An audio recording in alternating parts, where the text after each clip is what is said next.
तो दोस्तों एक बार फिर से स्वागत है आप सभी का आपके अपने favourite English learning channel scholar English पर।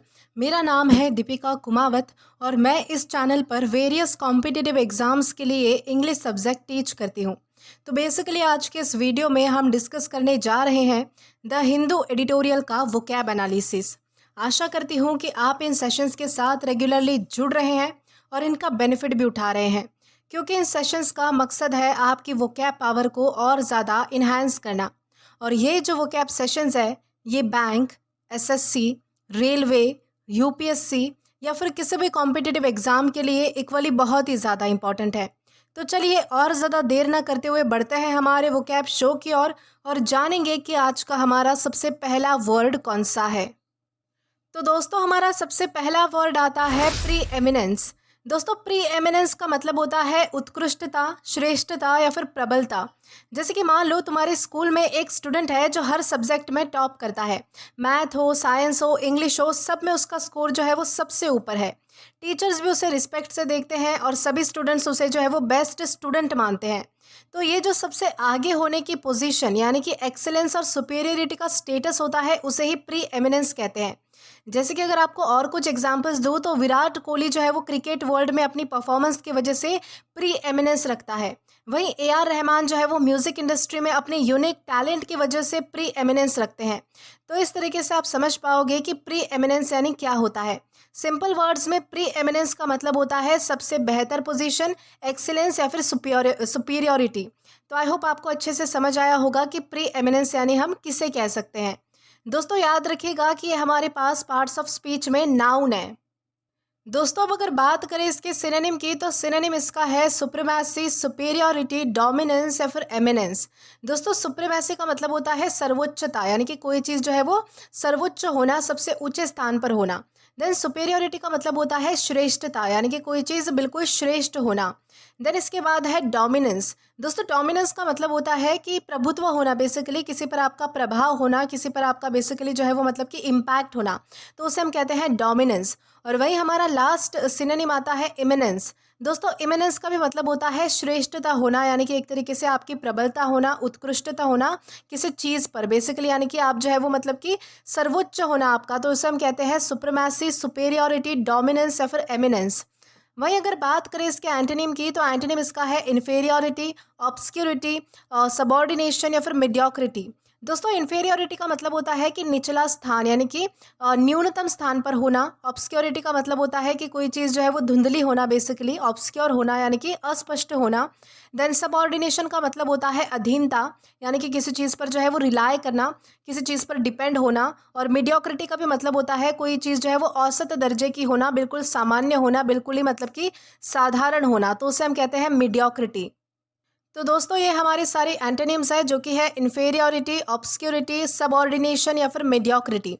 अब अगर बात करें इसके एग्जाम्पल की तो एग्जाम्पल इसका है his preeminence in the field of science was recognised worldwide. यानी कि उसकी जो है वो मतलब कि साइंस की फील्ड में जो उत्कृष्टता है, उसकी जो श्रेष्ठता है, यानी कि जिस तरीके से उसका जो है वो साइंस पर इम्पैक्ट है, उस फील्ड पर इम्पैक्ट है, वो दुनिया भर में जानी जाती है। यानी कि उसका जो इम्पैक्ट है, उसकी जो सुपीरियरिटी है साइंस में, वो सारी दुनिया भर को पता है। तो इस कॉन्टेक्स्ट में आप जो है वो प्री एमिनेंस इस वर्ड का अलग अलग सेंटेंसेस में यूज़ कर सकते हैं। देन इसी के साथ हम आगे जाएंगे हमारे नेक्स्ट वर्ड की ओर और जानेंगे कि इसके बाद हमारा अगला वर्ड कौन सा है। तो दोस्तों इसके बाद हमारा अगला वर्ड आता है ग्रैविमन। दोस्तों ग्रैविमन का मतलब होता है मुख्य मुद्दा, यानी कि मुख्य आपत्ति या फिर मुख्य दोष। जैसे कि मान लो तुम अपने दोस्त से जो है वो बहुत ज़्यादा गुस्सा होकर कहते हो कि मुझे तुझसे प्रॉब्लम ये नहीं है कि तुम लेट आए हो, मुझे प्रॉब्लम ये है कि तुमने बताया नहीं मुझे लेट आने से पहले कि मुझे लेट होगा। तो यहाँ पर तूने बताया ही नहीं, ये हमारा मेन रीज़न है जिसकी वजह से मतलब कि तुम नाराज़ हो या फिर गुस्सा हो। दोस्तों यही होता है ग्रैविमन। मतलब कि किसी कंप्लेंट, आर्ग्यूमेंट या इशू का सबसे बड़ा मेन पॉइंट या फिर कोर कंसर्न, यानी कि जो मुख्य मुद्दा होता है, जो मुख्य आपत्ति होती है, तो उसे हम कहते हैं ग्रेवेमन। जैसे कि अगर आपको और एग्जांपल्स दूँ तो कोर्ट में अगर कोई केस फाइल होता है तो उस केस का मेन इशू कुछ ना कुछ होता है। जैसे कि फ्रॉड हो सकता है, नेग्लिजेंस हो सकता है या फिर डैमेज हो सकता है। तो वो जो है वो उस मुद्दे को हम क्या कहेंगे, उस मुद्दे को हम ग्रेवेमन कहते हैं। वैसे अगर घर में जब मम्मी आपको डांटती है और कहती है कि तुमने झूठ बोला, तो वो जो झूठ बोलना है वही जो है वो उनके गुस्से का ग्रेवेमन होता है, यानी कि मुख्य मुद्दा होता है। उसी को लेकर वो जो है वो आपको डांटती है। यानी कि ग्रेवेमन का मतलब होता है किसी कंप्लेंट, आर्ग्यूमेंट या प्रॉब्लम का मेन पॉइंट, मुख्य मुद्दा। दोस्तों ये हमारे पास पार्ट्स ऑफ स्पीच में नाउन है। सिनोनिम इसका होता है एसेंस, कोर, क्रक्स या फिर जिस्ट। इन चारों का ही मतलब होता है कि मुख्य सार। सार यानी कि बेसिकली मुख्य मुद्दा, कोई मुख्य पॉइंट, कोई मुख्य दिक्कत या फिर आपत्ति जिस पे आप फोकस करते हो। बेसिकली कोई ना कोई मतलब कि एक मैटर जो आपका मतलब कि मेन मैटर होता है, मेन पॉइंट होता है, तो उसे हम एसेंस कह सकते हैं, कोर कह सकते हैं, क्रक्स कह सकते हैं या फिर जिस्ट कह सकते हैं। वही एंटोनिम इसका है माइनर पॉइंट, ट्रिवियलिटी, डिटेल या फिर इनसिग्निफिकेंस। माइनर पॉइंट का मतलब होता है कि कोई छोटा मोटा पॉइंट, यानी कि जो इतना ज़्यादा इंपॉर्टेंस होल्ड नहीं करता। देन ट्रिवियलिटी का भी मतलब होता है कि कोई चीज़ जो है वो मतलब कि तुच्छ सी बात, यानी कि जो बेमतलब की बातें होती हैं उन्हें हम ट्रिवियलिटी में कंसिडर करते हैं। डिटेल का भी मतलब होता है कि कोई भी डिटेल हो सकती है, यानी कि आपके पास कोई मुख्य मुद्दा नहीं है, कोई एक पर्टिकुलर पॉइंट नहीं है, बहुत सारी डिटेल्स है, बहुत सारी इंफॉर्मेशन है। वही इनसिग्निफिकेंस का मतलब होता है कोई ऐसी चीज़ जो बहुत ज़्यादा इंपॉर्टेंट नहीं है, बहुत ज़्यादा मतलब कि महत्वपूर्ण नहीं है, तो उसे हम कहते हैं इनसिग्निफिकेंस। तो ये सारे हमारे क्या है, तो एंटोनिम्स है, जो कि है माइनर पॉइंट, ट्रिवियलिटी, डिटेल या फिर इनसिग्निफिकेंस। अब अगर बात करें इसके एग्जाम्पल की, तो एग्जाम्पल इसका है the gravamen of his argument was that the law was being unfairly applied. यानी कि उस बहस का मुख्य मुद्दा ये था कि उस लॉ को, यानी कि उस कानून को जो है वो गलत तरीके से लागू किया गया। तो इस तरीके से आप समझ पाओगे कि ग्रेवमन यानी क्या होता है और किस तरीके से आपको इसका अलग अलग सेंटेंसेस में यूज़ करना है। देन इसी के साथ हम आगे जाएंगे हमारे नेक्स्ट वर्ड की ओर और जानेंगे कि इसके बाद हमारा अगला वर्ड कौन सा है। तो दोस्तों इसके बाद हमारा अगला वर्ड आता है पर्टर्बेशन। दोस्तों पर्टर्बेशन का मतलब होता है बेचैनी, अस्वस्थता, चिंता या फिर उत्तेजना। जैसे कि अगर आपको मैं समझाऊं तो जैसे कि मान लो तुम क्लास में प्रेजेंटेशन दे रहे हो और सब कुछ जो है वो एक पॉइंट तक ठीक चल रहा है, पर अचानक क्या होता है कि आपका प्रोजेक्टर बंद हो जाता है, तुम्हारा ध्यान जो है वो टूट जाता है, थोड़ा टेंशन भी होता है और तुम्हारा कॉन्फिडेंस भी जो है वो मतलब कि थोड़ा सा हिल जाता है। तो ये जो मेंटल डिस्टर्बेंस, घबराहट या फिर अनईजी फीलिंग होती है उसे ही पर्टर्बेशन कहते हैं। जैसे कि कुछ और एग्जांपल्स दूँ तो जब एग्ज़ाम से पहले किसी दोस्त ने बोला कि पेपर बहुत ज़्यादा टफ है और तुम्हारे मन में जो है वो एक तरीके से स्ट्रेस आ गया, तुम बहुत ज़्यादा मतलब कि नर्वसनेस में चले गए, तो वो पर्टर्बेशन होता है। या फिर अगर घर में अचानक से कुछ अनएक्सपेक्टेड न्यूज़ मिल जाती है और तुम्हारा जो मूड है वो पूरी तरीके से हिल जाता है, तो वो भी एक तरीके का पर्टर्बेशन होता है। यानी कि सिंपल वर्ड्स में पर्टर्बेशन का मतलब होता है टेंशन, डिस्टर्बेंस या फिर मेंटल घबराहट। तो इस तरीके से आप समझ पाओगे कि पर्टर्बेशन यानी क्या होता है। दोस्तों ये हमारे पास पार्ट्स ऑफ स्पीच में नाउन है। दोस्तों सिनोनिम इसका है डिस्टर्बेंस, एजिटेशन, एंजाइटी या फिर अनईज। डिस्टर्बेंस, एजिटेशन, एंजाइटी या फिर अनईज, यानी कि इन तीनों का ही मतलब होता है कि बेचैनी होना, बहुत ज़्यादा नर्वसनेस मतलब कि फील होना, अस्वस्थता होना, मन स्थिर ना होना, बहुत ज़्यादा चिंता या फिर घबराहट होना, या फिर किसी तरीके का जो है वो मन में एक तरीके की मतलब कि डिस्टर्बेंस होना, टेंशन होना, तो उसे हम कहते हैं मतलब कि एजिटेशन, एंजाइटी, अनईज या फिर डिस्टर्बेंस। वही एंटोनिम इसका है काम, सेरेनिटी, पीस या फिर ट्रैंक्विलिटी। दोस्तों इन चारों का ही मतलब होता है कि शांति की स्थिति होना, बेसिकली शांति होना, पीस होना, यानी कि बेसिकली क्या होना, कि शांति होना, शांति की स्थिति होना, तो उसे हम कहते हैं काम, सेरेनिटी, पीस या फिर ट्रैंक्विलिटी। अब अगर बात करें इसके एग्जाम्पल की, तो एग्जाम्पल इसका है she felt a sense of perturbation before giving the speech. यानी कि भाषण, यानी कि स्पीच देने से पहले जो है वो उसे मतलब कि थोड़ी सी बेचैनी, यानी कि थोड़ी बहुत चिंता हो रही थी, वो बहुत ज़्यादा नर्वस फील कर रही थी कि मतलब कि मैं कैसे स्पीच दूंगी, या फिर मैं कहीं जाकर मतलब कि स्टेज पर मैंने जो है वो थोड़ा यानी कि फंबल कर दिया या फिर हेजिटेट हो गई, तो ये सारी चीज़ें जो है वो मतलब कि उसे और भी ज़्यादा जो है वो मतलब कि बेचैन कर रही थी, यानी कि पर्टरबेट कर रही थी। तो इस तरीके से आप समझ पाओगे कि पर्टर्बेशन यानी क्या होता है और किस तरीके से आपको इसका यूज़ करना चाहिए। देन इसी के साथ हम आगे जाएंगे हमारे नेक्स्ट वर्ड की ओर और जानेंगे कि इसके बाद हमारा अगला वर्ड कौन सा है। तो दोस्तों इसके बाद हमारा अगला वर्ड आता है डिसरेट। दोस्तों डिसरेट का मतलब होता है पद घटाना, सम्मान कम करना या फिर अवनति करना। जैसे कि मान लो तुम एक कंपनी में काम कर रहे हो और तुम्हारा परफॉर्मेंस पहले बहुत ज़्यादा अच्छा था, मैनेजर तुम्हें जो है वो स्टार एम्प्लॉय बोलता था, लेकिन कुछ महीने बाद क्या हुआ कि तुम लेट आने लगे, टारगेट्स मिस करने लगे, तो बॉस ने तुम्हारी पोजीशन या फिर तुम्हारे रैंक को कम कर दिया। दोस्तों यही होता है डिसरेट। मतलब कि रैंक, पोजीशन या फिर स्टेटस को कम कर देना, तो उसे हम कहते हैं डिसरेट कर देना। जैसे कि अगर आपको और कुछ एग्जांपल्स दूँ, तो स्कूल में अगर मॉनिटर अपनी ड्यूटी ठीक से ना करे तो टीचर उसे क्या करता है, रिमूव कर देता है। तो वो स्टूडेंट क्या हो गया है, तो वो डिसरेटेड हो गया है। वहीं अगर ऑफिस में किसी का परफॉर्मेंस वीक हो और उसे डिमोट कर दिया जाता है, तो वो भी क्या हो चुका है, वो भी डिसरेट हो चुका है। यानी कि सिंपल वर्ड्स में डिसरेट का मतलब होता है किसी का रैंक या फिर पोजीशन गिरा देना।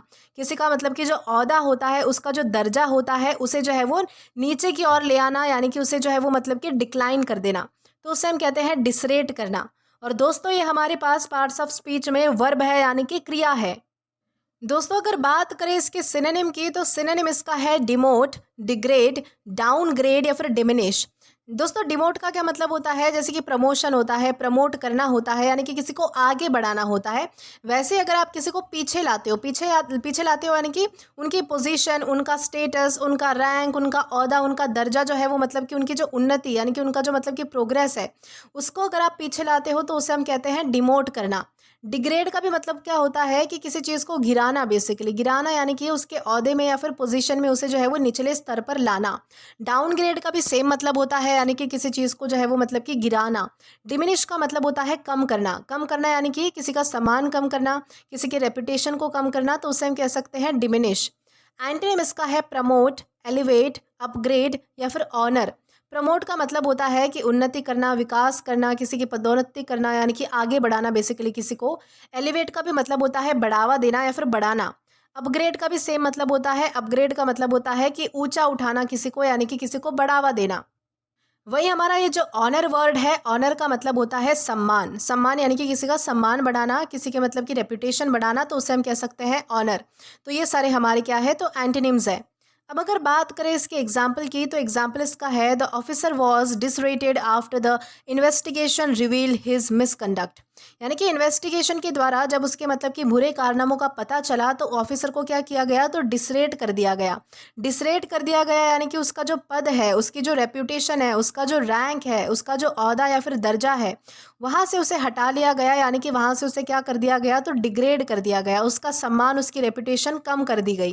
तो इस तरीके से आप समझ पाओगे कि डिसरेट यानी क्या होता है और किस तरीके से आप इसका यूज़ कर सकते हो। देन इसी के साथ हम आगे जाएंगे हमारे नेक्स्ट वर्ड की ओर और जानेंगे कि इसके बाद हमारा अगला वर्ड कौन सा है। तो दोस्तों, इसके बाद हमारा अगला वर्ड आता है डिसरेलिश। दोस्तों, डिसरेलिश का मतलब होता है अरुचि रखना, नापसंद करना या फिर घृणा करना। यानी कि जैसे कि आपको अगर एग्जाम्पल देकर बताऊं, तो मान लो कि तुम्हारे फ्रेंड ने जो है वो तुम्हें करेला खिला दिया और तुम एक बाइट लेते हो और तुरंत बोलते हो कि यार ये चीज़ जो है वो मुझे बिल्कुल भी पसंद नहीं। तो वो जो नापसंद या फिर अनप्लेजेंट फीलिंग तुम्हें जो है वो उस टेस्ट से हुई, यानी कि उस स्वाद से हुई, उस करेले से हुई, तो उसे ही कहते हैं डिसरेलिश। मतलब कि किसी चीज़ का डिसलाइक करना या फिर उसे इंजॉय ना कर पाना। जैसे कि अगर आपको और एग्जांपल्स दूँ, तो अगर कोई बंदा हमेशा ओवर एक्टिंग करता है और तुम्हें वो बिल्कुल भी पसंद नहीं आता, तो तुम उसकी बातें क्या करते हो, डिसरिलिश करते हो। यानी कि तुम्हें उसकी बातें कैसे लगती है, तो बिल्कुल भी बोरिंग लगती है, वाहियात लगती है, यानी कि डिसरिलिश लगती है। वैसे अगर मान लो कि जब कोई बोरिंग मूवी चालू हो और तुम सोच रहे हो कि ये क्या बकवास है, तो तुम उस मूवी को क्या कर रहे हो, तो डिसरिलिश कर रहे हो, यानी कि उसे बिल्कुल भी इंजॉय नहीं कर रहे, उसे नापसंद कर रहे हो और उसकी घृणा कर रहे हो, यानी कि आपको उस चीज़ से नफरत हो रही है। तो उसे हम कहते हैं डिसरिलिश करना। और दोस्तों, ये हमारे पास पार्ट्स ऑफ स्पीच में वर्ब है, यानी कि क्रिया है। अब अगर बात करें इसके सिनोनिम की, तो सिनोनिम इसका होता है डिटेस्ट, डिसलाइक, अभॉर। दोस्तों, इन चारों का ही मतलब होता है नफरत करना, घृणा करना, किसी चीज़ को पसंद ना करना। यानी कि बेसिकली कोई चीज़ ना पसंद होना, तो उसे हम कहते हैं डिटेस्ट, डिसलाइक, अभॉर या फिर लोथ। एंटोनिम इसका है इंजॉय, लाइक, रेलिश या फिर अप्रिशिएट। यानी कि किसी चीज़ को जो है वो मतलब कि इंजॉय करना, यानी कि किसी चीज़ को जो है वो मतलब कि पसंद करना। relish करना यानी कि किसी चीज़ में रुचि होना, इंटरेस्ट होना। अप्रिशिएट करना यानी कि किसी चीज़ की प्रशंसा करना, किसी चीज़ की सराहना करना, बेसिकली वो आपको पसंद होना। तो उसे हम कहते हैं एंजॉय, लाइक, relish या फिर अप्रिशिएट। अब अगर बात करें इसके एग्जाम्पल की, तो एग्जाम्पल इसका है he disrelish the idea of waking up early on weekends. यानी कि मतलब कि हफ्ते के जो आखिरी दिन होते हैं, सैटरडे संडे जो हमारे होते हैं, जो मतलब कि वीकेंड के नाम से जाने जाते हैं, उन पर जो है वो मतलब कि जल्दी उठने के आइडिया से जो है वो मतलब कि वो बहुत ज़्यादा नफरत करता था। उससे ये आइडिया जो है वो बिल्कुल भी पसंद नहीं आया। तो इस तरीके से आप समझ पाओगे कि डिसरिलीश यानी क्या होता है और किस तरीके से आप इसका अलग अलग सेंटेंसेस में यूज़ कर पाओगे। देन इसी के साथ हम आगे जाएंगे हमारे नेक्स्ट वर्ड की और जानेंगे कि इसके बाद हमारा अगला वर्ड कौन सा है। तो दोस्तों इसके बाद हमारा अगला वर्ड आता है इफेक्चुएट। दोस्तों इफेक्चुएट का मतलब होता है लागू करना, संपन्न करना या फिर क्रियान्वित करना। जैसे कि मान लो तुम्हारे स्कूल में एक नया आइडिया आया कि सभी स्टूडेंट्स को जो है वो एक मतलब कि क्लीनलीनेस ड्राइव में पार्टिसिपेट करना चाहिए। तो तुम और जो है वो तुम्हारे दोस्त ने मिलकर प्लान बनाया, शेड्यूल तय किया और पूरी एक्टिविटी को सक्सेसफुली इम्प्लीमेंट किया। तो यहाँ तुमने क्या किया, अपने प्लान को एक्शन में लाकर जो है वो रिजल्ट अचीव किया। तो इसी प्रोसेस को कहते हैं इफेक्चुएट करना। मतलब कि किसी प्लान, आइडिया या फिर डिसीजन को प्रैक्टिकली लागू करना या फिर रियलाइज करना, तो उसे हम कहते हैं इफेक्चुएट करना। जैसे कि अगर आपको और कुछ एग्जांपल्स दूँ तो कंपनी में अगर कोई नई पॉलिसी को अनाउंस करके सक्सेसफुली इम्प्लीमेंट करता है तो वो क्या कर रहा है, एक तरीके से इफेक्चुएट कर रहा है। या फिर बर्थडे पार्टी के प्लान को ऑर्गेनाइज करना और उसे एग्जीक्यूट करना, तो उसे भी हम कहते हैं इफेक्चुएट करना। यानी कि सिंपल वर्ड्स में इफेक्चुएट का मतलब होता है किसी प्लान या फिर आइडिया को रियलिटी में लाना, उसे करना, इफेक्ट में लाना बेसिकली। तो उसे हम कहते हैं इफेक्चुएट करना। और दोस्तों ये हमारे पास पार्ट्स ऑफ स्पीच में वर्ब है यानी कि क्रिया है। अब अगर बात करें इसके सिनोनिम की, तो सिनोनिम इसका है इम्प्लीमेंट, एग्जीक्यूट, परफॉर्म या फिर अकम्प्लिश। दोस्तों इन चारों का ही मतलब होता है कि किसी काम को मतलब कि लागू करना, किसी काम को संपन्न करना या फिर क्रियान्वित करना, बेसिकली करना, किसी काम को जो है वो मतलब कि रियलिटी में लाना, इफेक्ट में लाना, तो उसे हम कह सकते हैं इम्प्लीमेंट करना यानी कि लागू करना, एग्जीक्यूट करना यानी कि बेसिकली संपन्न करना, अकम्प्लिश करना यानी कि संपन्न करना, परफॉर्म करना यानी कि क्रियान्वित करना। एंटोनिम इसका है हिंडर, प्रिवेंट, स्टॉप या फिर ऑब्स्ट्रक्ट।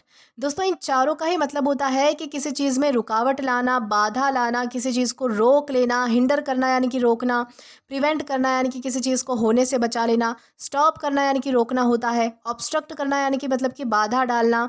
तो उसे हम कह सकते हैं हिंडर, प्रिवेंट, स्टॉप या फिर ऑब्स्ट्रक्ट। अब अगर बात करें इसके एग्जाम्पल की, तो एग्जाम्पल इसका है the manager worked hard to effectuate the new company policy. यानी कि मैनेजर ने जो है वो बहुत कड़ी मेहनत की नई कंपनी पॉलिसी को मतलब कि लागू करने के लिए या फिर उसे जो है वो इफेक्ट में लाने के लिए। तो इस तरीके से आप समझ पाओगे कि इफेक्चुएट यानी क्या होता है और किस तरीके से इसका यूज़ किया जाता है। देन इसी के साथ हम आगे जाएंगे हमारे नेक्स्ट वर्ड की और जानेंगे कि इसके बाद हमारा अगला वर्ड कौन सा है। तो दोस्तों इसके बाद हमारा अगला वर्ड आता है प्रिपोटेंट। दोस्तों प्रिपोटेंट का मतलब होता है प्रधान, प्रभावशाली या फिर प्रबल। जैसे कि मान लो तुम्हारे स्कूल में जो है वो दो टीम्स है और एक टीम जो है वो फिजिकली और मेंटली इतनी ज़्यादा स्ट्रांग है कि वो हर मैच में दूसरी यानी कि सामने वाली टीम को डोमिनेट कर देती है, यानी कि हरा देती है। तो यहाँ जो टीम डोमिनेट कर रही है उसकी प्रिपोटेंट क्वालिटी है, यानी कि मतलब वो बहुत ज़्यादा पावरफुल है, बहुत ज़्यादा इन्फ्लुएंशियल है या फिर डोमिनेंस रखती है। जैसे कि अगर आपको कुछ और एग्जांपल्स बताऊं तो एक पॉलिटिकल लीडर जो सभी डिसीजंस में अपना इन्फ्लुएंस यूज़ करके डोमिनेट कर लेता है तो वो भी प्रिपोर्टेंट है। या फिर एक प्लेयर जो गेम में इतना ज़्यादा स्ट्रांग है कि वो हर सामने वाले व्यक्ति को यानी कि अपोनेंट को ईजिली हरा सकता है, तो वो भी क्या है, तो प्रिपोनेंट है या प्रिपोर्टेंट है। यानी कि सिंपल वर्ड्स में प्रिपोर्टेंट का मतलब होता है हैविंग सुपीरियर पावर, इन्फ्लुएंस या फिर डोमिनेंस, तो उसे हम कहते हैं प्रिपोर्टेंट। और दोस्तों ये हमारे पास पार्ट्स ऑफ स्पीच में एग्जेक्टिव है यानी कि विशेषण है। दोस्तों सिनोनिम इसका होता है डोमिनेंट, पावरफुल, सुप्रीम या फिर इन्फ्लुएंशियल। डोमिनेंट का मतलब होता है किसी पर हावी पड़ना, यानी कि किसी पर जो है वो मतलब कि ज़्यादा मतलब कि अपना इम्पैक्ट रखना, उससे ऊपर होना बेसिकली। पावरफुल, सुप्रीम या फिर इन्फ्लुएंशियल तीनों का मतलब होता है प्रभावशाली होना, बहुत ज़्यादा ताकतवर होना। सुप्रीम यानी कि उच्च स्थान पर होना, प्रबल होना, प्रधान होना, तो उससे हम कहते हैं डोमिनेंट, पावरफुल, सुप्रीम या फिर इन्फ्लुएंशियल। एंटोनिम इसका है सबॉर्डिनेट, वीक, इन्फेरियर या फिर इनफेक्चुअल। सबॉर्डिनेट का क्या मतलब होता है, सबॉर्डिनेट का मतलब होता है अधीनता, यानी कि किसी चीज़ पर जो है वो डिपेंडेंट होना, उस चीज़ पर रिलाई करना, तो उसे हम कहते हैं सबॉर्डिनेट करना।